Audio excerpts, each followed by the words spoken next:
Devemos boicotar filmes de pessoas canceladas? Xiii. Separar a obra do artista. Sempre essa discussão, né? São pros cancelados? Cancelados. E aí, Matheus Fiori, que história Onde a gente começa, né? São todos cancelados, né? Kevin Spacey. Pois é. Nosso programa é o seguinte, o que a gente pensou no programa de hoje, né? Como o título já indica, é como lidar com a arte produzida por pessoas ruins. Agora, o título fala de maneira mais assim, aberta, até porque é mais chamativo. Já lançaram aí a opinião, devemos.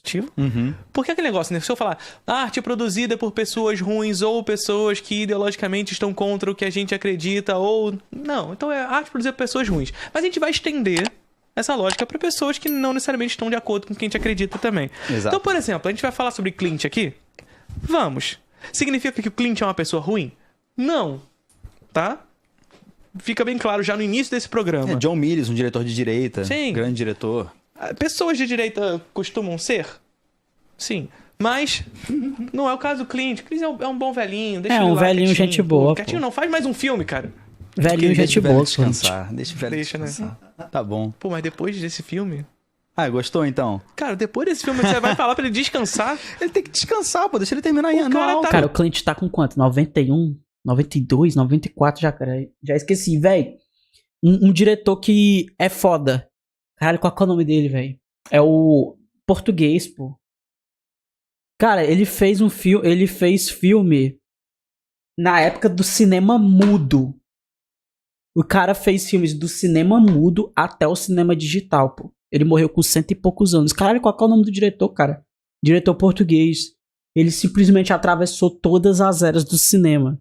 Ele fez filme mudo, na época do cinema mudo, e o último filme dele foi no cinema digital. Quem é, velho? O diretor do Estranho Caso de Angélica. Agora você pesquisa aí no Google, Estranho Caso de Angélica, vê o filme, vê o diretor e me diz aí, que eu esqueci agora o nome dele. Mário alguma coisa, esqueci. Pô, o cara fez filme dele no cinema mudo. 94 anos, ele fica cada vez mais maduro, parece um jovem dirigindo, porra. Tá os caras aí com 30 anos na cara não conseguem fazer um filme desse. Não, mas não quer uma pauta ainda não. Calma aí que a gente vai chegar lá. Vamos nos cancelar cancelados primeiro.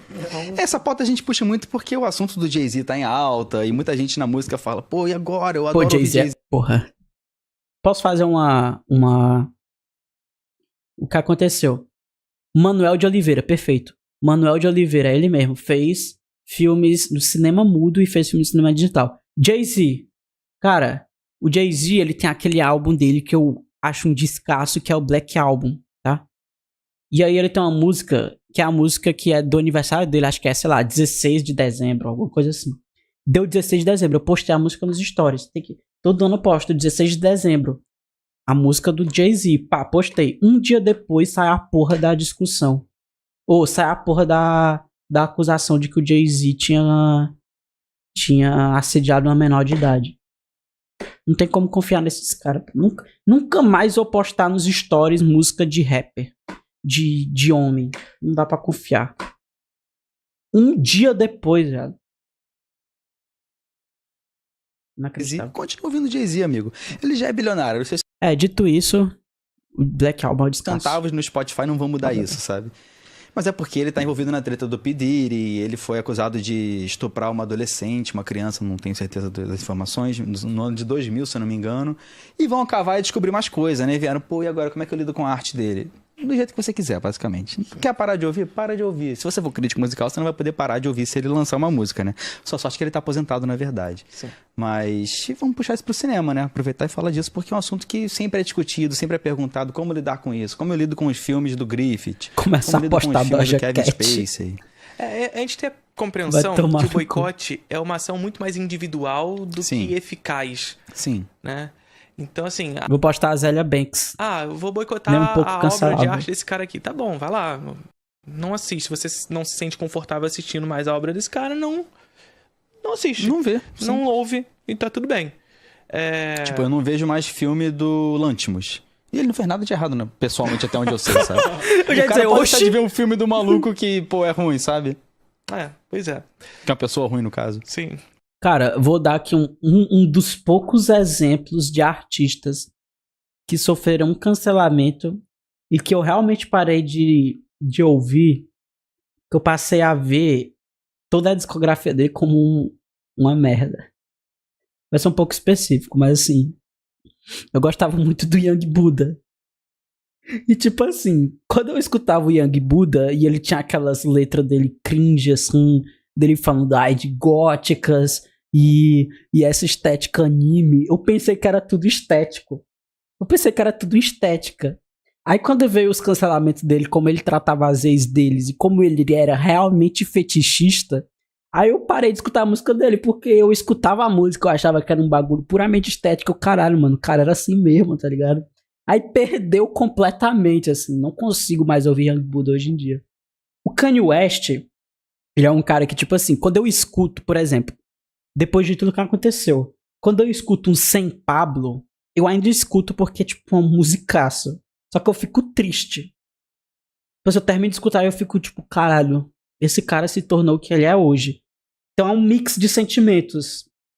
Eu não escuto mais tanto Kanye West, mas como a música dele é muito boa e ele trata com muita complexidade, assim, esses temas, eu fico triste, eu fico com aquele sentimento de I miss the old Kanye, mas ainda é um mix de sentimentos que eu ainda consigo ouvir, assim, bate de uma forma diferente. É diferente, mas é complicado, cara. Mas é isso, a gente vai discutir bastante então sobre essa lógica de como lidar com a arte de pessoas ruins, tendo a compreensão de como esses filmes, mas não só filmes, a obra, na história da arte, isso também é bastante carregado de significados, porque se a gente for pegar os artistas ao longo da história, nem, né? A gente vai perceber. As pessoas são complexas, né? Sim, as pessoas carregam suas complexidades e problemáticas que a gente vai percebendo assim também. A gente botou na capa alguns desses diretores, né? Então, Woody Allen, Woody Allen, Vincent Gallo, Polanski. E tem uma galera que a gente não botou na capa também, porque senão ia ficar povoado, né? É. Que se deixar, Hollywood é um... Não, diretor de cinema, puta que pariu. Meu amigo, é uma cadeia. um antro dessa galera, Não é o que tá faltando. né? É um antro dessa galera. Então, é o que mais tem lá. E a gente vai descobrindo agora que no cenário da música, então, puta que pariu. Caralho, né? Então, assim...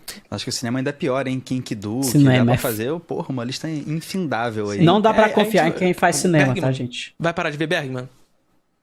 O Bergman tem porque essa história tem uma meio associação com o toscona. nazismo e tal. Mas ele super, tipo, contornou isso, né? Sim, contou Porque, pra contexto, ele morava na Alemanha durante, ele estava suscetível à propaganda alemã. Só que quando ele saiu da Alemanha, ele percebeu que aquilo era bizarro, ele viveu com a culpa daquilo pra sempre. Tanto é que ele fez O Ovo da Serpente, que é um filme Sim. um pouco conciliador sobre isso. Sim, mas assim... Mas teve um passado defendendo o regime nazista. Pois é, teve um passado defendendo o regime nazista. E assim, tava na Alemanha suscetível a isso, mas tinha gente que não concordava. Sim, mas ele sim. concordava e tava lá junto, tamo lá, sabe?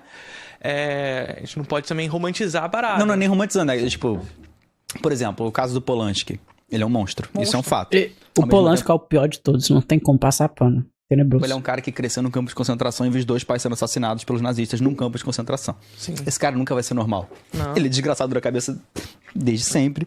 E não justifica, ele tem que ser, Não, ele já tem que ser justificado. preso, ele tem que ser preso, ele estuprou pessoas. Ser preso, eu vou já te dizer o que o Polanski merece.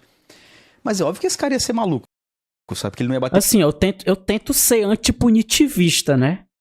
Mas Polanski é foda. bem na cabeça. Ele só passou por merda quando era criança, sabe? É triste a situação, muito mais triste pelas vítimas dele. Sim. Mas você entende que esse cara, tipo, você não concorda, óbvio, que ele tem que ser preso, como eu já disse. Mas você entende que ele vem de um lugar que, tipo, ele é desgraçado da cabeça, sabe? Não é pra criar uma história de coringa, né? Tipo, Não é. um mártir da parada. De forma não, alguma. Tem que ser preso, ponto, acabou. E São injustificável. umas bombas relógio, né? Sim. Você tem algumas pessoas que já têm ali seja por desvio de caráter ou por isso também, elas são bombas relógio que vão acabar abusando O Matheus na real, não sempre existe esse fica conceito. coberto Não é real pelo pra mim chat, esse conceito coitado. do cara que nasce uma pessoa má, um psicopata. Não é, isso tudo é construção. São as experiências de vida da pessoa que fazem ela ser o que ela é. Sim. O mundo faz ela ser o que ela é. Sim, perfeito. Então, vai muito nessa direção. E aí, como lidar com a arte dessa galera, Matheus? O que tu acha? Eu não paro de ver. Sim. Eu ouço Kanye West, né? Porra, o cara tá defendendo o nazismo aí dia desse. Mas eu acho que a gente tem que primeiro pensar que, óbvio que a obra é um produto da mente de seu autor, mas ela não necessariamente reflete as ideias de seu autor. Não é porque o cara tem uma ideia ruim que todo o trabalho dele vai ter aquela ideia. E a gente aceitar que pessoas ruins fazem arte boa, assim como pessoas boas fazem arte ruim. Sim. Mas você acha que não reflete a opinião da pessoa? Eu acho que reflete, mas não necessariamente todas as ideias delas estão lá. Ah, todas não, evidente. Mas. Tipo, o Kanye West tem, sei lá, 400 músicas.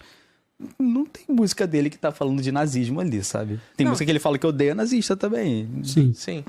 Mas e também, assim, é uma coisa relevante de se discutir que a obra de um artista lançada em determinado tempo é fruto da mente daquele artista naquele momento. Sim, sim. Então, assim, isso é um estudo até pra quem faz arqueologia do livro, por exemplo. Kinky Duke cancelado por morrer? Não, pô. Ah, cancelado por quê? Não, pô. Kinky Duke, ele teve umas acusações de assédio, pô, com as atrizes, uma parada assim. Ele teve acusações de assédio, tanto que, tipo, ele foi canceladaço, obviamente, e aí ele deu um tempo na carreira, tirou um retiro espiritual, um negócio assim. Eu não lembro, tipo, foi assédio ou foi estupro, eu lembro, foi uma parada pesada, assim. E foi, tipo, mais de uma parada assim. Em estudos acadêmicos, perceber, por exemplo, Por como um morrer é autor foda. acadêmico, ele muda sua visão ao longo do tempo. E aí, quando tu vai fazer Cancelado pela vida, né? Foi cancelado. O Kinky Duke foi cancelado pela Covid-19. um TCC, você vai fazer uma dissertação, uma tese de doutorado, e aí você vai tentar embasar a sua teoria a partir de determinado autor, e você usa um livro de um autor de determinado momento em que esse autor nem mais concorda com o que ele está falando. É isso, passa um Percebe? cara na câmera. Existe uma arqueologia do livro de entender de que momento esse autor está falando, sobre o que ele está falando, se ele concorda ainda com o que ele está falando, se aquilo ainda tem veracidade no tempo histórico em que você está usando aquele autor. Então tem que ter todo esse cuidado. Não adianta você pegar um autor que é reconhecido no âmbito acadêmico e simplesmente usá-lo ao léu sem a compreensão de que aquele texto precisa estar embasado com o tempo histórico que você deseja usá-lo também. Né? Um caso bom que sai do meio acadêmico é o Martin Luther King, que era um cara super apaziguador, não falando pejorativamente, e ele foi se radicalizando ao longo da vida e foi assassinado pela CIA. Sim. E hoje a imagem que a cultura americana cultua dele é o cara apaziguador. Sim. A parte que ele radicalizou no final da vida, eles jogam no lixo, finge que não existe. Mas isso é uma tendência em grande parte dessa galera, né? O próprio Mandela também acaba sendo usado dessa forma. Vira essa pessoa da apaziguador dos povos e tudo mais, enfim. Mas é capitalismo, né? Sim. Mas os próprios autores, eles vão refletindo a sua obra ao longo do tempo e isso vai mudando a sua prática ao longo do tempo também. Mas a gente vê, por exemplo, o Woody Allen. É um artista que você vê as coisas ali, né? As coisas, até mesmo a coisa que ele passou, tá lá na obra dele, Sim. de alguma maneira. Sim, e é um caso bem... Complexo. É o caso mais complexo que tem, sabe? Porque ele teve uma investigação... Gente, calma. Teve uma investigação e ele foi inocentado porque algumas coisas que ele era acusado foram provadas que era impossível ter acontecido. Não tinha como ele ter abusado dos filhos em tal lugar porque ele comprovadamente não estava naquele lugar naquele dia. Ele comeu a enteada dele? Comeu a enteada dele, tá com ela até hoje. Não era filha dele. Essa é a foda, né, cara? Isso é muito bizarro. É socialmente... O caso do Woody Allen é um caso mais nebuloso. Tipo, Polanski vai tomar no cu. O caso do Woody Allen, ele é mais nebuloso.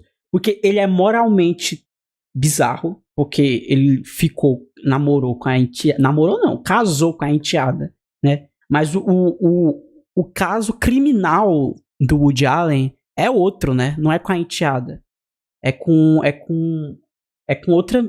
Eu esqueci agora. Mas não é com a enteada o caso criminal dele. A enteada, na verdade, defende ele da acusação de pedofilia, que na verdade é com a outra filha da Mia Farrow. E aí tem uma treta familiar do caralho. A Mia Farrow e a filha, obviamente, são contra ele, só que aí tem uma outra filha da Farrow que é a favor dele, que fala que a Mia Farrow botava os filhos contra ele, e aí tem um filho também que diz que é mentira, e aí tem outro filho que diz que é verdade. Aí teve investigação que diz que era impossível. Meu irmão, é um caso nebuloso pra caralho. É difícil. Realmente, assim, repreensível. Dito isso, o cara ficou com a enteada. O cara é casado com a enteada. Isso é meio de vômito. Mas isso é meu vômito. Não foi um crime. Essa parte não foi um crime.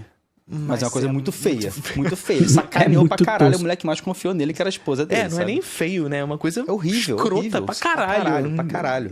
Ele deve ser um filho da puta, gente. Ele deve ser um filho da puta. Não, ele definitivamente mais uma é um velho meio bizarro. O Woody Allen é um velho bizarro. Alguns dos melhores filmes que eu já vi são do Woody Allen. O Sonho de Cassandra. Tu não gosta do Woody Allen, Não, pô? assim, o Woody Allen é talvez o diretor mais inconsistente que eu conheço. Com certeza, com certeza. O Woody Allen, assim, tem diretores que pra um filme bom, um filme ruim.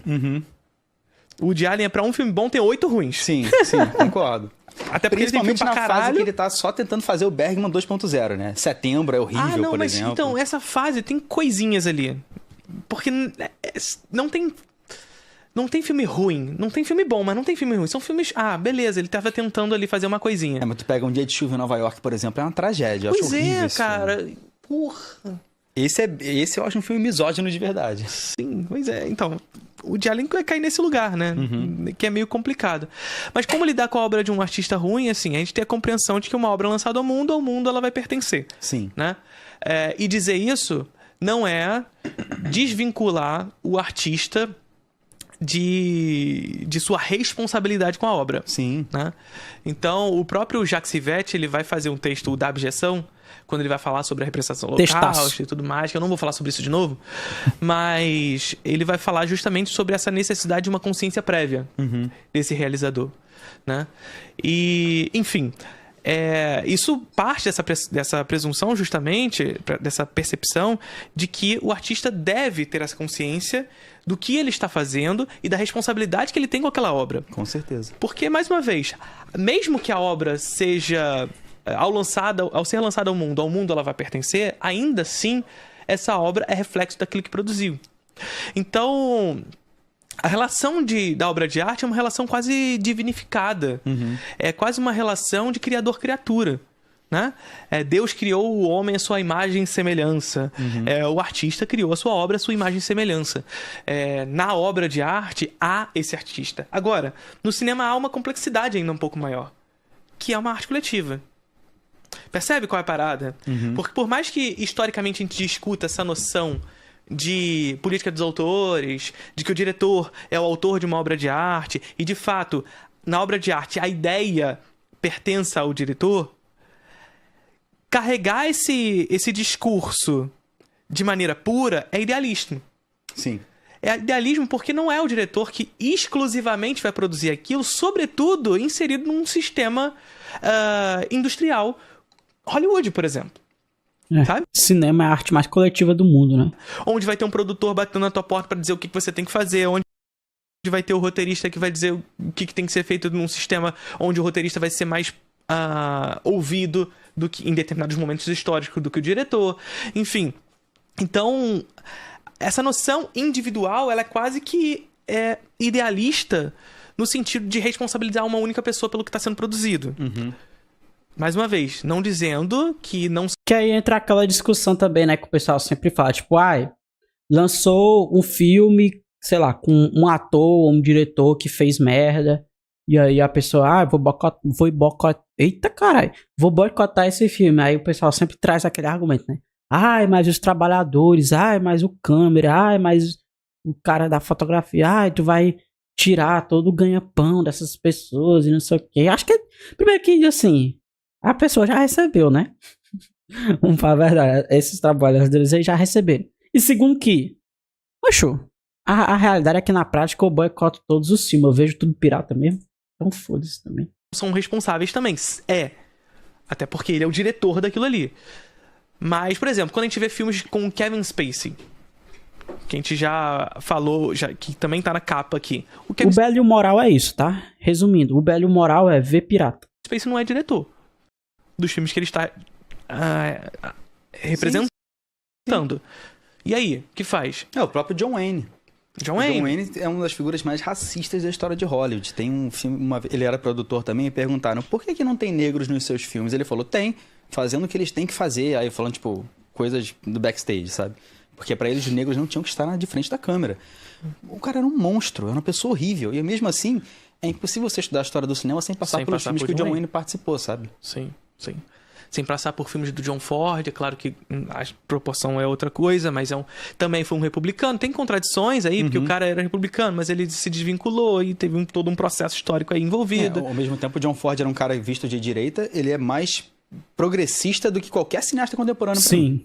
Qualquer um. Boa Qualquer parte, um. sim. Qualquer um é forte. Qualquer Não, um. qualquer um é isso. forte, mas o John Ford, ele criticou os Estados Unidos e a ideia de progresso e de crescimento dos Estados Unidos de forma que ninguém no tempo dele criticou, tá? O Homem que Matou o Facínora, o The Searchers, que eu já falei aqui, as pessoas têm que ver as obras como coisas contraditórias, né? Então, The Searchers é um filme que hoje muita coisa ali envelheceu muito mal, mas tem que pensar que é um filme dos anos 50, né? E os temas que ele trabalha, as críticas que ele faz, pra época, eram muito progressistas, né? Então, The Searchers, O Homem que Matou Facínora, o Forte Apache, porra, tem que ver, e tem que ver com a perspectiva de hoje, pensando na época que aqueles filmes foram lançados e criticando mesmo as coisas mesmo que foram feitas já naquela época, mas que, porra, tem uma ideia de crítica ali aos Estados Unidos muito forte que poucas pessoas fizeram. Acho foda. John Pra Ford mim, é um o dos que grandes não vou nem cineastas do falar isso. mundo. Mas não existe, não conheço um diretor contemporâneo que tenha tido uma visão tão pra frente quanto o John Ford em Um Céu Mandou Alguém. Pô, mas aí tu pega, por exemplo, o Homem que Matou o Facínora. Não vejo muito tempo. É um baita filme, tem uma discussão fantástica, mas diz muito sobre Estados Unidos, porque basicamente tem dois arquétipos, tem 3 arquétipos, né? É o arquétipo do personagem do John Wayne, do James Stewart e do Facínora, do Liberty Valance. Também tem o arquétipo lá do jornalista, que representa de certa forma a mídia e etc. Mas basicamente é a lei contra a arma, né? O Liberty Valance sendo essa figura da arma, da liberdade de ter armas, da liberdade de resolver os problemas com as suas próprias mãos, e o James Stewart, a lei. E o James Stewart, ele tenta sempre vencer a arma com a lei, mas ele não consegue, ele precisa da arma no final, sabe? Então tem um discurso meio tipo assim, a gente precisa das armas, a sociedade americana precisa dessa liberdade de exercer a sua... Mas aí eu vou discordar com o Felipe, porque eu botei O Homem que Matou o Facínora, né, na minha lista de maiores filmes que eu vi esse ano. E tem isso realmente, mas eu não acho que é... Eu acho que é isso de uma forma trágica. Tipo assim, o John Ford, beleza que você pode ver isso como um negócio meio fatalista. Mas essa é a história dos Estados Unidos, né? E eu acho que é isso, tipo, isso acontece, mas é de uma forma trágica. Tipo assim, o final de O Homem que Matou Facínora é um negócio meio triste mesmo. Tipo assim, eu falei até, a história dos Estados Unidos é essa, né? Os Estados Unidos, ele foi construído a partir desse mito fundador, né? O mito fundador da jornada para o oeste, né? Que foi feito por indivíduos que empunharam suas próprias armas e fizeram essa jornada para o oeste, que massacraram povos indígenas nesse processo. Os homens, os próprios americanos que empunharam armas, e nem só homens, mulheres, crianças, tem todo esse mito fundador, né? Empunharam as armas e fizeram a sua própria independência, né? Então, esse é o mito fundador dos Estados Unidos, né? E eu acho que o John Ford critica isso nos filmes, né? Então, no final do Homem que Matou Facínora, o James Stewart meio que ter que pegar em armas é um negócio meio triste, na verdade. É o John Wayne escancarando o que é a história dos Estados Unidos, sabe?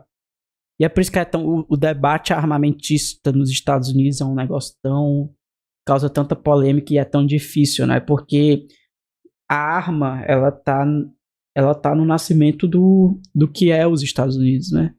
O seu direito à arma, direito à liberdade, a liberdade bem escancarada nesse sentido.